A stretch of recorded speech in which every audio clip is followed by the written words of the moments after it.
Disruptive innovation in neurovascular, we see it every single day. Disruptive innovation is the word that was first used by a business professor at Harvard Business School, where he described the process by which a product emerges into an existing market, typically from outside established market leaders, and then relentlessly displacing established competitors. And how many times we see that? Every single day we're seeing this, especially in neuroendovascular.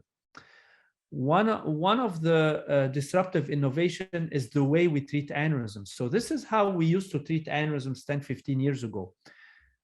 Here, imagine this, the train is an aneurysm, and here we're coiling it. So coiling it is stuffing as much as you can, stuffing the aneurysm and keep on stuffing unless either you have a herniation in the parent vessel or you're gonna rupture the aneurysm.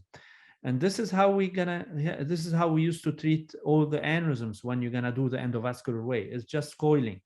And exactly what's happening here, and this can be dangerous.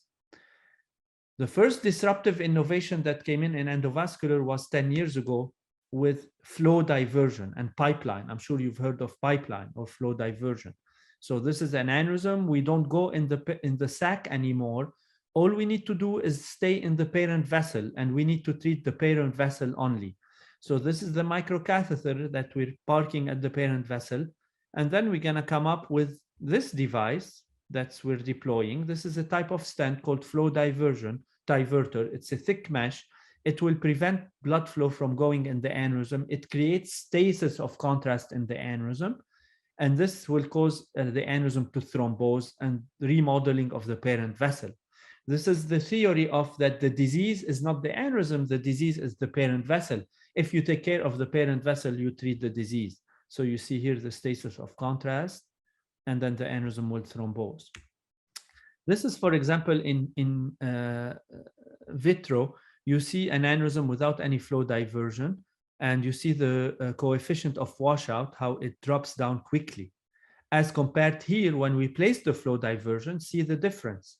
So we're gonna inject contrast, and you see the waving of contrast in the aneurysm, and the coefficient of washout is really less steep than before. What does this cause? It causes stasis. Stasis means thrombosis, means occluding the aneurysm. And this is what we're seeing with flow diversion. Without even coiling, you see the aneurysm before and after.